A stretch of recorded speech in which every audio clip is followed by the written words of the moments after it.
अशा पद्धतीने आपल्या धम्मसहलीतील सर्व उपासकांनी वेगवेगळ्या देशातील बुद्धविहार बघितले। मेन लुंबिनी टेम्पलला भेट देऊन या ठिकाणी प्रत्येक देशातील बुद्धविहार या ठिकाणी आहेत।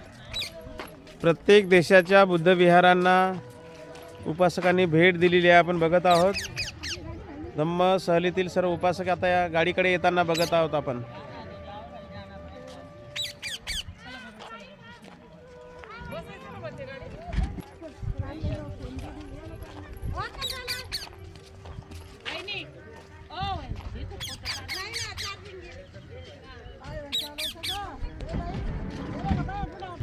हे बघा, आपल्या धम्मसहलीतील उपासक आज मेन लुंबिनी टेम्पलला भेट देऊन या ठिकाणी वेगवेगळ्या देशातील जे बुद्धविहार निर्माण केलेले आहेत आपण बघत आहोत। हे संपूर्ण आजूबाजूला हे सर्व बुद्धविहार आहेत देश विदेशातील, आणि या ठिकाणी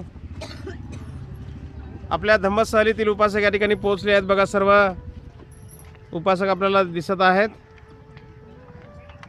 आमच्या कांबळे आई आहेत बघा, पायाला मार लागलेला।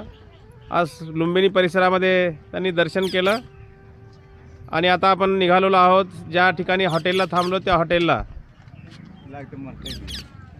चला। कारुणिक तथागत भगवान बुद्ध बोधिसत्व डॉक्टर बाबासाहेब आंबेडकर आजच्या या मंगलमय प्रसंगी धम्मसहलीतील सर्व श्रद्धावान बौद्ध उपासक उपासिका माता भगिनी बांधवांनो, आपल्या धम्मसहलीतील एक बौद्ध उपासिका आहेत मंगलाबाई काळे, यांच्या छोटासा एक नातू आहे ज्याचं नाव आहे अरहंत।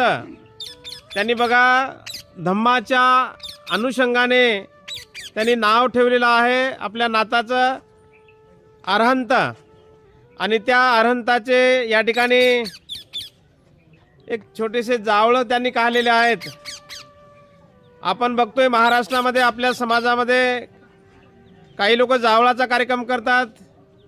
जावळं कोण्या देवाच्या नावानं देवाजवळ जाऊन काही लोक कंदोरी करून जावळं काढतात, परंतु यांनी बौद्ध धर्माच्या विनयाला अनुसरून बुद्ध बाबासाहेबांची पूजा करून वंदना परित्राण पूजा घेऊन धार्मिक पद्धतीने त्यांनी केश कर्तन विधी केलेली आहे, आणि त्या केश कर्तन विधी केल्यानंतर जे काही केस आहेत ते त्यांनी इकडे तिकडे कुठेही न सोडता त्यांनी पवित्र ठिकाण, आज बौद्ध धर्मातील महत्त्वपूर्ण 4 ठिकाणं आहेत, त्या ठिकाणी 4 ठिकाणापैकी एक लुंबिनी वन, जसं की लुंबिनी, बुद्धगया, सारनाथ, कुशीनगर हे 4 महत्त्वाचे ठिकाणं आहेत।